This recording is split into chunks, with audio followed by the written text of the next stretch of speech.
Tombé dans la marmite chez son oncle aubergiste, notre invité du jour suivant, le premier de cette dernière journée d'Omnivore, se rêvait designer d'objets avant de choisir la voie gastronomique. Sur son chemin, il croise Michel Bras, puis Laurent Petit, maître SVGétos et poissons lacustres. Mais voulant voir du pays, notre invité part en Australie puis en Suisse, avant de revenir s'installer sur les bords du lac, à Annecy, où il ouvre l'un des bistrots d'auteurs les plus emballants du moment, vraiment l'un des meilleurs repas que j'ai fait cette année. Parce que sa cuisine est pleine de maîtrise, de netteté et d'allant. Chez lui, il y a même une large part laissée à l'improvisation, hein, lui qui a été un jazzman accompli. Et tout chez lui respire la déco organique, le sourcing pointu, du chocolat des desserts jusqu'au vin blanc montagneux du coin. Bref, la Haute-Savoie serait-elle le nouvel Eldorado du goût? Annecy soit-il. Mesdames et messieurs, Alban Chanteloup.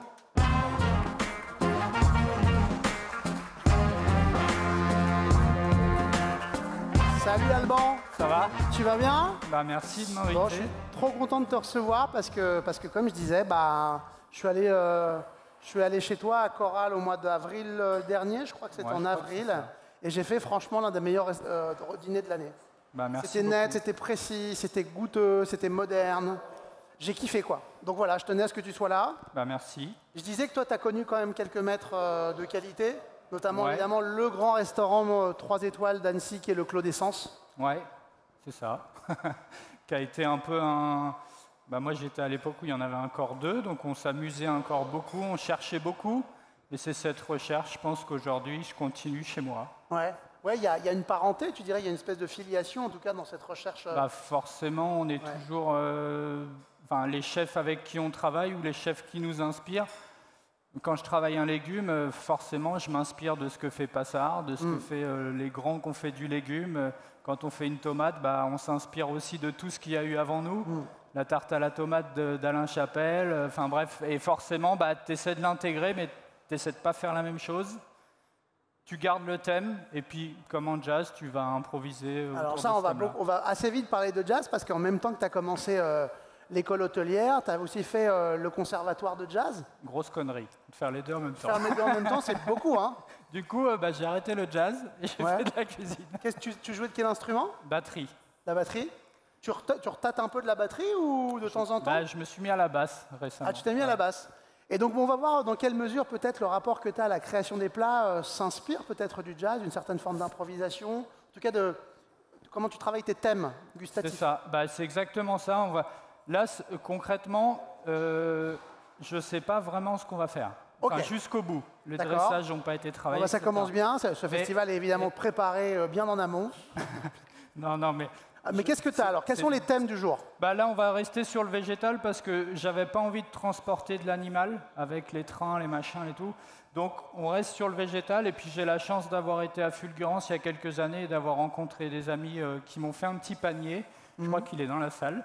Donc, il m'a trouvé quelques tomates. Après, avant de partir, j'ai cueilli quelques herbes dans le jardin du resto. Il fait 20 mètres carrés le jardin. Hein. Mais il y a quelques herbes, il y a quelques fleurs. J'ai préparé 2-3 petits trucs chez une copine qui m'a préparé son resto hier. Oh, t'as des tout petits cucurbitacées trop mignons. Ouais, ça c'est des pâtissons. Ça c'est un copain maraîcher, Adrien, qui bosse très très très bien. C'est adorable. On a préparé 2-3 trucs. Et puis l'idée c'est de rester, quand on développe un thème en jazz, l'idée c'est qu'on a un accord, qui est l'accord... musical, accord musical. Et ça porte le même nom que l'accord. C'est ça. C'est ça. Par exemple, c'est pas tout à fait une coïncidence. Et souvent, en fait, ça marche. Donc, nous, on a la saisonnalité qui souvent fait l'accord. Et si tu respectes la saisonnalité, tu peux quasiment tout faire. Enfin, en vrai, c'est pas moi qui le dis, c'est Passard qui le dit depuis des années. Et en tu veux dire que les produits d'une même saison vont bien ensemble? Souvent, ouais. Il y a l'accord. Après, il y a les couleurs. Il y a plein de choses, mais ça, c'est pas moi qui l'ai travaillé. Il y a plein de chefs qui l'ont travaillé avant moi. Nous, on essaie juste de continuer. Moi, j'ai une particularité, c'est que je veux que ça soit une cuisine très digeste, avec de la gourmandise. Pour atteindre cette digestibilité, moi, j'ai décidé de supprimer totalement le beurre, la crème, le lait. Voilà. Waouh.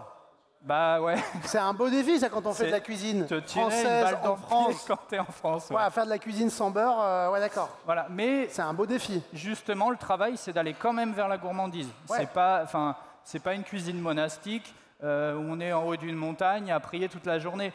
C'est quand même une cuisine de plaisir. Nous, on est dans un contexte urbain. J'ai quand même envie que ça soit joyeux et festif. On va peut-être commencer par la tomate. Allons-y. La tomate, cette année, c'est un peu compliqué parce que la saison, elle est presque finie. L'année dernière, les belles tomates, Ouais. je les ai eues jusqu'à 15 octobre. C'est parce qu'il a fait, il a fait pas beau, il n'y a pas eu de soleil, non? C'est exactement ça. Could you bring me the cutting board, please? Alors, j'ai déjà un peu Il travaillé a travaillé en amont. Australie, hein, je vous disais. Et en fait, la tomate, alors ça, c'est une impro qui a été faite par un client le soir où il est... Alors, les clients nous annoncent, donc ça nous permet de préparer des fois certaines choses un peu spécifiques.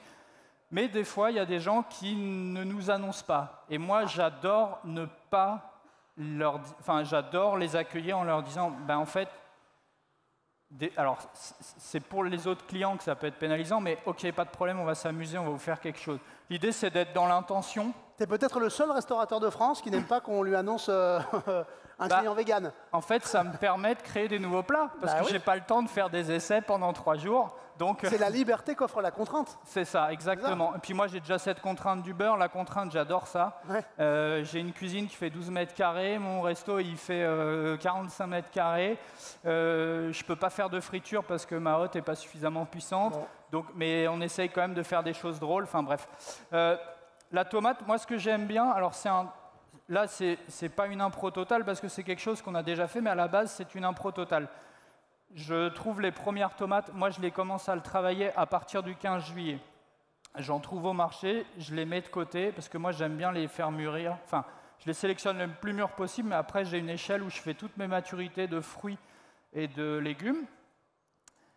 Un client m'annonce que le premier plat, je crois, c'était amandes, à ce moment-là, amandes et haricots verts.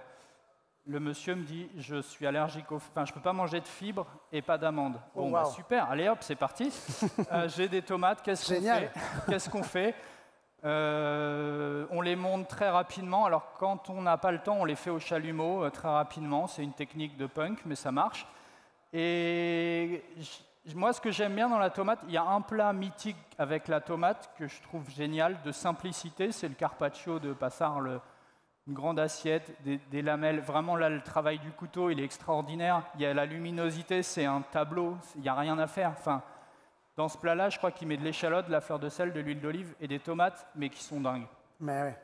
Et moi, il y a une deuxième chose que j'aime bien, c'est le côté dense et le jus de la tomate. Donc, en fait, l'idée, c'est alors monter en strates, donc différentes. Alors là, j'ai pas autant de variétés qu'en pleine saison. Juste monter en strates. Entre les strates, on va venir amener un peu de sel et un peu d'échalote, un peu d'huile d'olive. Et puis moi, j'avais ce jour-là, par chance, je ne sais pas pourquoi, j'avais du pesto. Enfin si, pour faire des pâtes au pesto, nous, ensemble, au staff. Donc pour amener un peu de gourmandise, on met juste un pesto.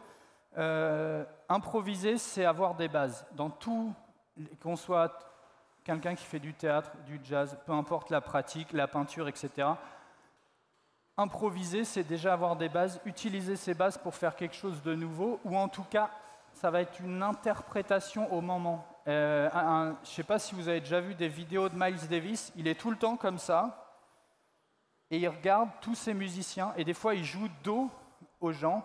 En fait, ce n'est pas qu'il est associable, c'est qu'il écoute ce qui se passe. Et il écoute le public, il écoute la réaction quand Marcus Miller il fait un solo de basse qui groove à mort et que tout le monde se met à danser. Bah lui, il ne va pas faire un truc tout mou pour casser l'ambiance, il va continuer à groover. L'improvisation en cuisine, pour moi, c'est la même chose. Si t'es dans enfin, moi, s'il fait beau, j'ai envie d'un truc qui a du soleil. S'il fait froid, j'ai envie d'un truc qui me réchauffe. Donc c'est ça qu'on va essayer de travailler. Des fois, c'est les mêmes ingrédients. Mais par exemple, si aujourd'hui, cette tomate, on aurait pu la servir tiède, juste tiédie, avec un jus. Là, j'ai fait un jus de tomate brûlée. On pourrait le servir tiède aujourd'hui, presque même chaud. Le pesto, du coup, il va couler un peu. Le parmesan qu'il y a dedans, il va être un peu plus riche. Et puis, on pourra amener plus de parmesan pour la gourmandise. Je vais juste le finir vite fait. C'est pesto, tac, juste un petit peu de fleur de sel. Et dessus, tu fais un beau travail au couteau. Alors, il faut des couteaux qui coupent, mais ça, normalement, chez votre marchand de couteaux, vous pouvez trouver l'ustensile parfait. Et là, on va vraiment chercher la lumière, tu vois. Ouais, ouais, magnifique. La translucidité. Et puis... Et là, c'est vraiment ton couteau et ton allié dans cette affaire. Hein. Ah bah là, si tu n'as pas de couteau, tu peux rien faire. T'es mort. On va juste le monter comme ça, simplement. C'est pas le moins de gestes possible. Juste une petite fleur de sel très légère. Les échalotes, donc je vous parlais de digestibilité. L'échalote, c'est toujours un truc qui peut être un peu désagréable. Et c'est là où on va essayer d'être précis et d'amener un regard. C'est que l'échalote, on la met au sel. En amont, 15-20 minutes, elle va se dégorger, elle va être beaucoup plus facile à digérer. Et ça, moi, c'est un des gros travaux qu'on fait, c'est d'essayer de faire une cuisine qui soit le plus digeste possible. L'idée, c'est que tu as mangé 4, 5, 6 plats le soir, tu dormes bien le matin, alors tu t'es fait plaisir, tu as eu la sensation de satiété, voire plus que la sensation de satiété. Le plaisir, carrément. Voilà, l'idée, c'est du plaisir quand même. Et le lendemain, tu peux aller faire le tour du lac à vélo. Enfin, tu n'es pas en gueule de bois. Enfin, après, c'est un autre problème, mais je veux dire, tu es pas mal. C'est aussi pour ça qu'on n'a que des vins avec... Ouais, tu satures pas de nourriture. Non, je te confirme qu'effectivement, j'ai fait un tour du lac Léman le lendemain après avoir mangé chez toi. Mais donc, tu continues. Toujours cette notion de plaisir quand même. Lamelle à lamelle. J'imagine qu'ici, évidemment, l'aromatique de l'échalote va venir sublimer, compléter la tomate, quoi. Ça suffit, quoi.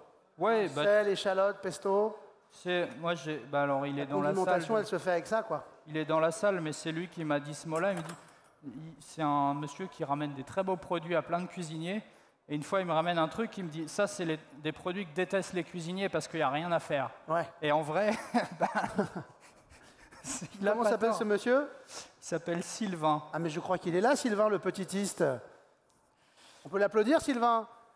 Tu veux venir? Viens, Sylvain, viens passer une tête, là. Vas-y, viens, là. Viens. Mais viens! Mais viens, t'es là, je crois qu'il a la bière à 11h. Mais c'est normal, il bosse la nuit, il va à Rungis chercher des trucs incroyables. À 3h, il a dit. Ah, il était grasse mat ce matin.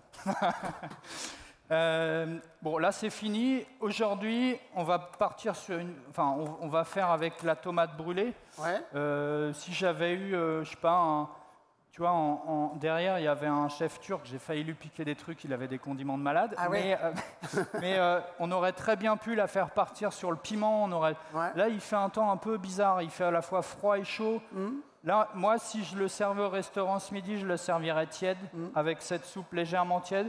Et puis, on va quand même mettre quelques herbes, histoire d'amener un peu des choses différentes. Et je pense qu'on va s'arrêter là. Tu cuisines aussi à l'écoute du cosmos, un peu comme Miles Davis, hein, à l'écoute de ce qui se passe, aux températures, aux énergies. C'est un peu... Ouais. La pluie, au soleil, ça compte, évidemment. Ça surdétermine, quoi. Ouais, et puis je pense pour qu'une cuisine, elle soit juste... Enfin, c'est mon avis. Nous, on a 20 couverts, on peut se permettre de faire du sur-mesure. C'est aussi pour ça que je voulais un petit format. Bien sûr. Et cuisiner pour 20 personnes, tu peux faire... C'est une famille, enfin c'est une grosse famille, mais ça reste une famille, quoi. Ouais, bien sûr. Et du coup, moi, j'ai le luxe de cuisiner moi-même pour mes clients. Et en plus, le deuxième luxe que j'ai, c'est de... Nous, on met juste les produits, on marque rarement des intitulés complets. Donc, à 11h...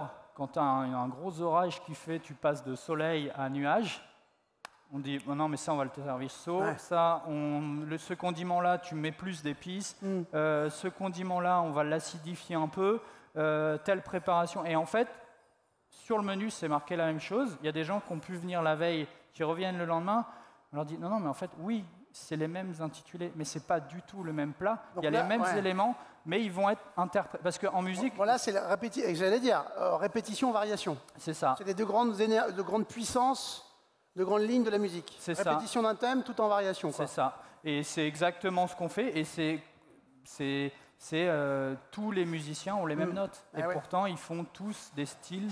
Et il y a un truc aussi, moi, qui m'a marqué dans mes études de musique, c'est qu'en musique, on étudie la technique, comme en cuisine, et ce qui prend encore plus de temps, c'est l'étude des styles. Chose qui, à mon avis, ne se fait pas beaucoup à l'école hôtelière ou dans les écoles de cuisine, enfin, à ma connaissance. Mais vraiment, tu étudies un mec qui joue du reggae et un mec qui joue du funk, ils peuvent avoir la même technique, mais ils ont deux approches de la note qui va être... Il y en a un qui va traîner un peu sur le temps pour amener un son bien lourd, il y en a un qui va accélérer un petit peu pour amener un peu de groove, et pourtant, si tu prends la partition, tu les mets côte à côte, ça peut être exactement les mêmes partitions avec les mêmes notes. Et c'est ça qui est incroyable. Bien sûr. Le style, c'est une expression de la singularité. J'aurais pas dit mieux. Hop, donc juste couper en deux pour qu'on montre un peu notre travail quand même. Parce que, alors là, pareil, j'ai improvisé, j'ai pris les assiettes qui ont été laissées derrière. Donc peut-être c'est celle d'Alexandre Maziane, Sophie Pic, je sais pas. Qui sait? Garde-la en souvenir, on ne sait jamais. Hop, là c'est juste une tomate brûlée. On aurait pu se mettre un peu de Miles Davis pendant que tu cuisines. Tu cuisines en musique? Oui. Alors, c'est pas toujours moi qui choisis la musique, mais parce que sinon, ça ferait vraiment dictateur dans le restaurant. Ouais, ok. On est un peu tous à choisir la musique, donc ça passe effectivement, des fois il y a du jazz, des fois il y a du hip-hop, des fois il y a... Ça varie. Ouais, voilà. Ça aussi, ça varie. Tac. Alors moi, les herbes, alors là, ouais, si, quand même. Je déteste les herbes pas assaisonnées. On me demande, mes camarades en technique me demandent si tu veux du Miles Davis, qu'on mette du Miles Davis là maintenant en tapis. Allons-y. Cool, non? Ouais, vas-y. Ouais, on veut bien, s'il vous plaît, un peu de Miles Davis. Et en fait, là, moi, il y a un truc sur lequel je travaille beaucoup, c'est l'assaisonnement des herbes, parce que je trouve que les herbes, elles amènent quelque chose qui vont... Moi, ce que j'aime bien, c'est qu'à chaque bouchée, il y a des petites choses qui vous emmènent ailleurs. Moi, j'appelle ça le voyage immobile. J'ai eu la chance de beaucoup voyager. Et en fait, il y a quelque chose, moi, qui m'interpelle. Tu vois, là, je prends un peu au hasard. Il y a un peu d'origan. On va pas mettre de shiso parce qu'on va peut-être le mettre après. Il y a un peu d'agastache, il y a de l'oxalis.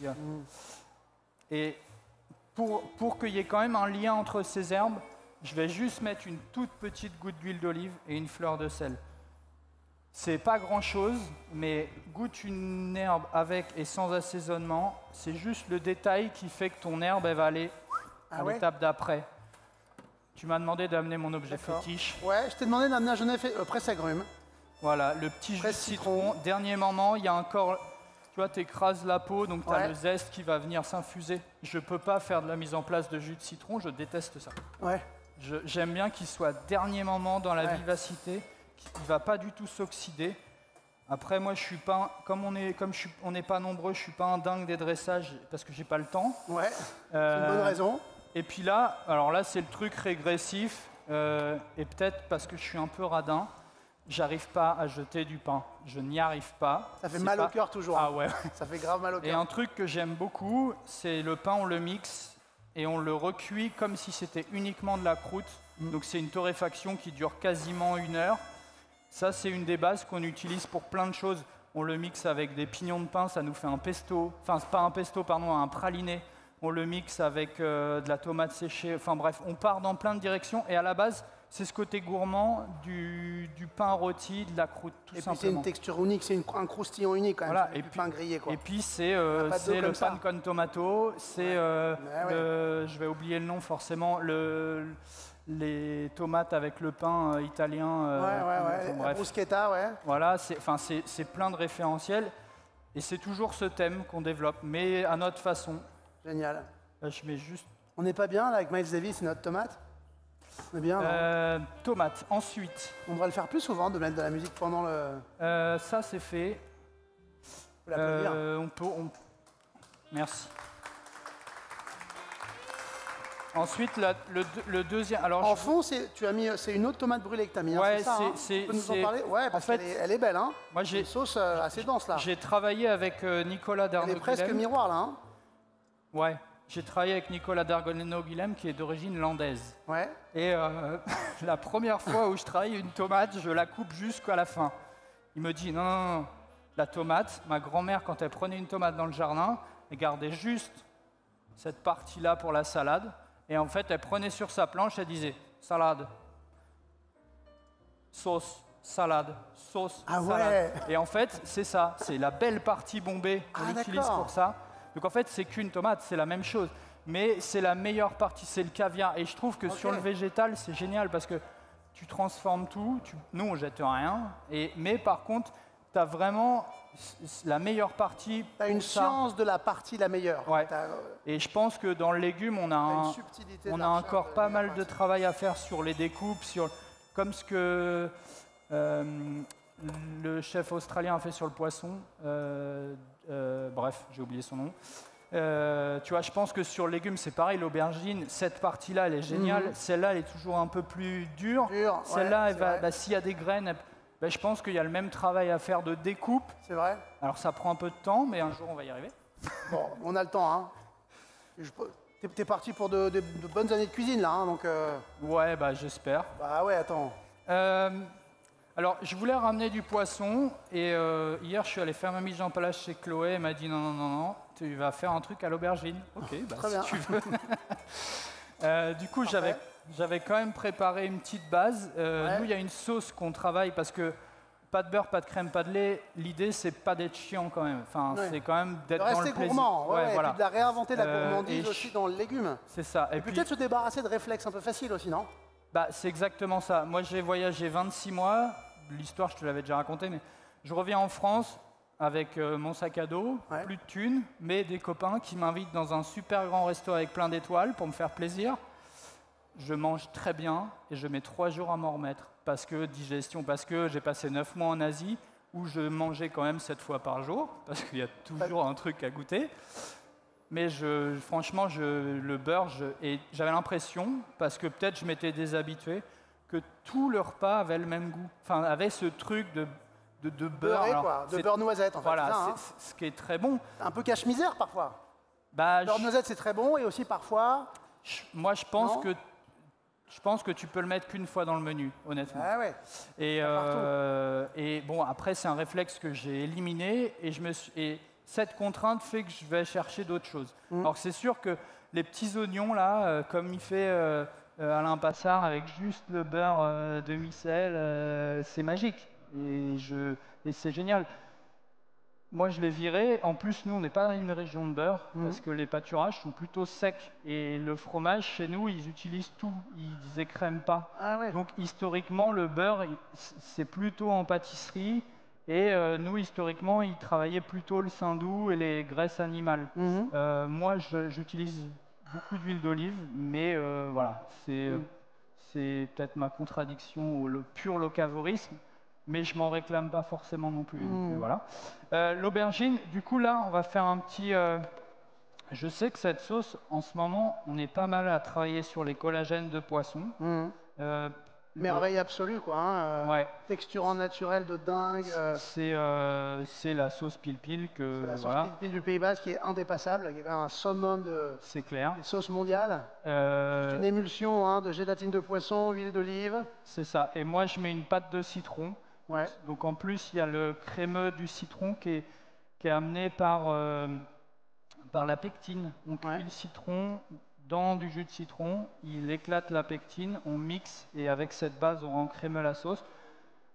L'aubergine, là, elle va venir un peu comme une texture, comme une gourmandise. Alors moi, j'aime bien des cuissons très douces. On l'a juste grillée, on a mis toujours resté un petit peu dans l'humidité pour quand même que on reste dans une... Là, moi, j'appelle ça les vapeurs d'herbe. Donc, je mets des herbes au fond de ma casserole, un peu d'ail.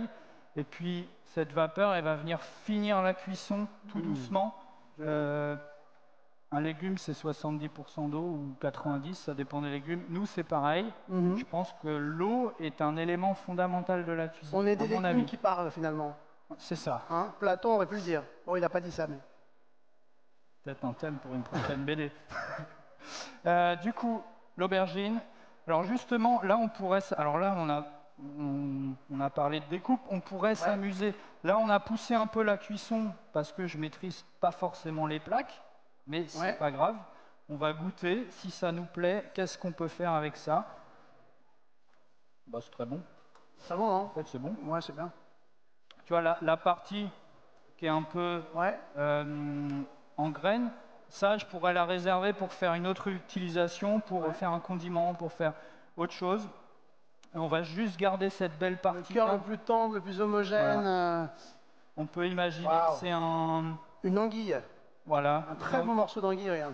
Une anguille, on pourrait... Et puis cette aubergine, suivant, toujours la même chose, mais Si on a envie de l'amener plutôt vers l'animal, peut-être je la fumerais. Par exemple, si je l'avais servi avec un jus plus corsé, sur un jus de thon. Presque laqué, hein? Ouais, on pourrait. Ouais. Si on a envie de la faire voyager, bah, on fait un jus avec un petit miso ou avec un saké. Il y a des très bons sakés en France de cuisine d'ailleurs, mais que j'ai découvert il n'y a pas longtemps. Et tu vois, enfin après, moi j'aime bien me dire, notre base, c'est là la technique, là, ce qui est important, c'est la cuisson très douce. Il y a beaucoup de gens qui n'aiment pas l'aubergine. Moi, j'enlève la peau parce que j'aime bien garder que le côté soyeux. Le reste, je n'utilise pas. Enfin, j'utilise pour d'autres choses, mais je veux dire, dans le plat, là, il ne m'intéresse pas. Dans l'assiette. La peau, on peut la faire frire, faire autre chose, faire des condiments, etc. Mais là, elle ne m'intéresse pas. Et après, bah, écoute, je sais qu'il me semble que Manon Fleury a fait un plat un peu comme ça cet été avec une soupe de peau de poisson et d'aubergine. D'accord. Et ce que je trouve marrant, c'est que j'ai lu un bouquin de Michel Garin il n'y a pas longtemps. Ouais. Et sur sa carte, il marquait les inspirations. Alors ça, on parle du pot-au-feu à Agnières-sur-Seine, Ouais. il y a des années. Ouais, dans les années 60. Et justement, il dit par exemple inspiré librement d'une recette de Paul Bocuse ou des Trois Gros. Ah, il cite ses sources. Ouais. Et moi, c'est un truc. Beau joueur. Et moi, c'est un truc aujourd'hui, je me pose la question de le faire parce que on fait tous des travaux assez différents, on joue avec différentes choses, mais en même temps, les réseaux sociaux fait c'est pas qu'on se copie, mais forcément, on s'en inspire. Vous voyez ce que font les autres et forcément, ça finit par rentrer dans le logiciel, quoi. C'est ça. Donc là, bon, j'ai envie de la laquer aujourd'hui, donc on la laque.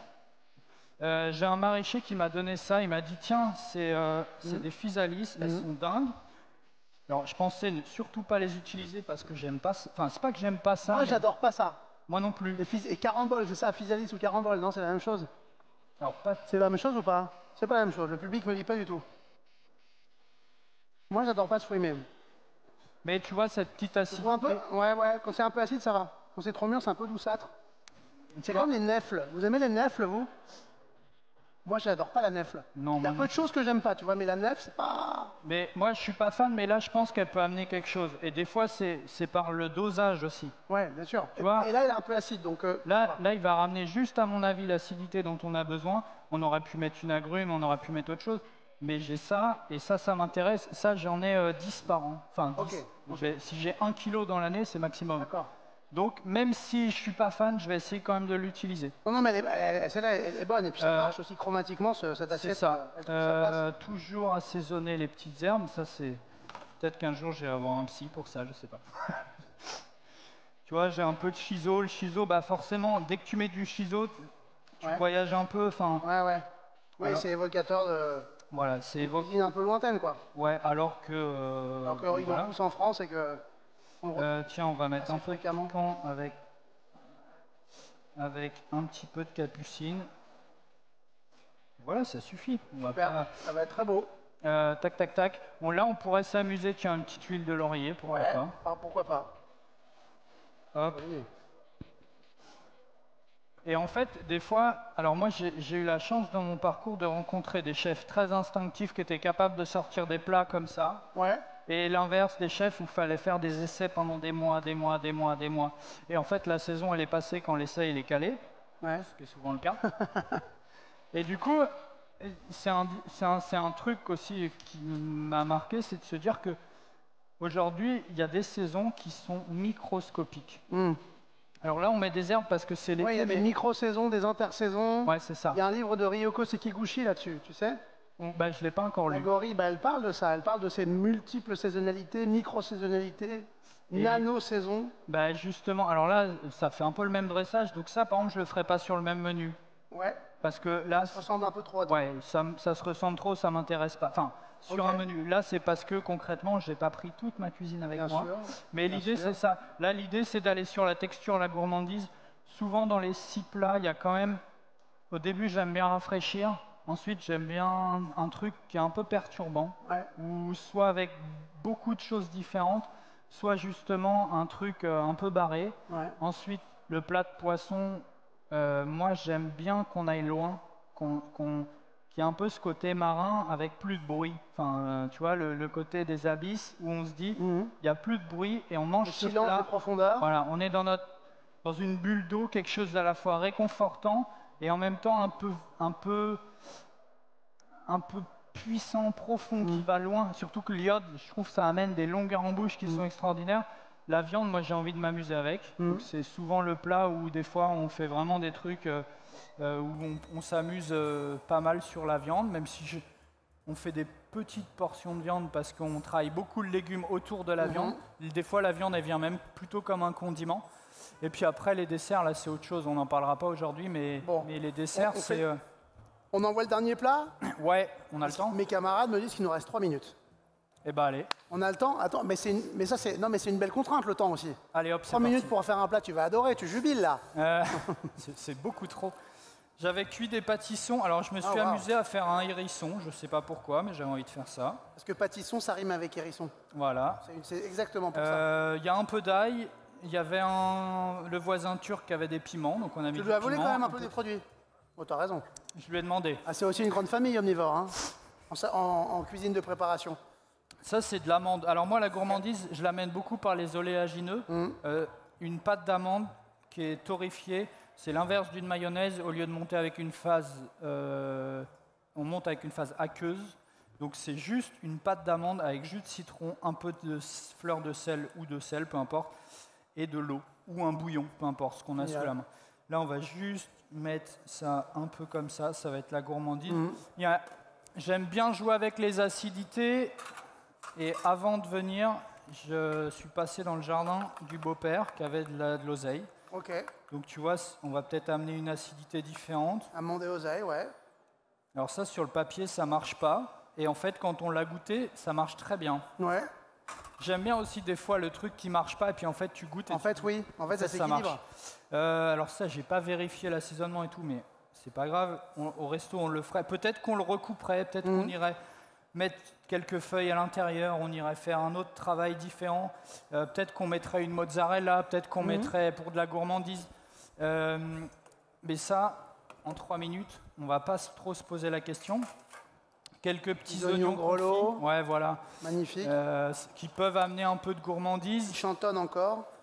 On a quelques graines. Hop. Donc ça, pourquoi pas, on met comme ça, juste comme ça, tu vois. Super. On pourrait les recouvrir, on pourrait, tu vois, que ce petit hérisson, il soit dans un bosquet d'oignons. Terrier, dans son petit terrier d'oignons. Voilà. Hop, hop, hop. Il reste combien? 1 minute? J'ai l'impression d'être au Bocuse d'Or, d'avoir... Mais on est bien tous les deux sur scène. En plus, on écoute du Miles Davis, mais il faut bien que ça se termine un jour, Alban. Oui, je sais. Mais on remettra ça. Tac, tac, tac. Qu'est-ce qu'on pourrait faire? Tu vois, l'oseille, alors là, on n'a pas le temps, mais on pourrait refaire une deuxième vinaigrette avec la même base. Peut-être faire oseille, le jus de cuisson. Là, j'en ai pas assez, mais si j'en avais, on monterait le jus de cuisson avec un peu d'oseille. Et peut-être qu'on fera un autre jus différent qui va amener un peu plus de complexité. On pourrait mettre une petite crue de courgette. Bref, après on s'amuse. On fait varier le thème. Voilà. On fait varier le thème. Bon, vous voyez à quel point il y a de la créativité, de l'intelligence, un sens de l'improvisation, de la variation. Bon, bah, vous savez ce qu'il vous reste à faire. Vraiment, vraiment, je vous invite à aller manger chez Coral, nom de resto musical, à Annecy, parce que c'est vraiment l'une des très, très, très belles nouvelles adresses de cette année. Foncez. Puis en plus, après, vous pouvez aller faire un tour du lac d'Annecy, évidemment, c'est pas... Il y a pire. Merci infiniment, Alban Chantelon. On peut l'applaudir très très fort. Merci beaucoup. Et on se retrouve tout de suite avec Maksout Askar dans quelques minutes.